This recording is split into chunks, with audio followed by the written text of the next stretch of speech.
Hello guys and welcome back for another tutorial. Today I will show you how to use Scrcpy without USB debugging. And actually it's very simple. You just need to plug in your phone to your PC with a USB cable for the first time, but you won't need it going forward. And just open command prompt using the administrator mode, of course. So after you open that, just type adb tcp/ip 5555, copy it, then paste it. You can type it by yourself, it's no problem. Then here, press enter. Here I don't have the screen copy installed on my computer, but for you it should show you something like that. And then you should hear a sound of your phone disconnecting from the computer. That's completely normal. And then click on ADB connect and put your phone's IP address. So copy that and here paste it.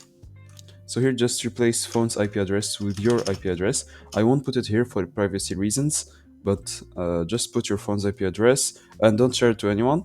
If you don't know how to get your phone's IP address, just go search on the internet for IP address finder and they will give you the IP address of your phone. And that's it guys. Now you should just run this command and you should be able to use screen copy without USB. I hope you enjoyed this tutorial guys. Don't forget to like and subscribe if it helped you.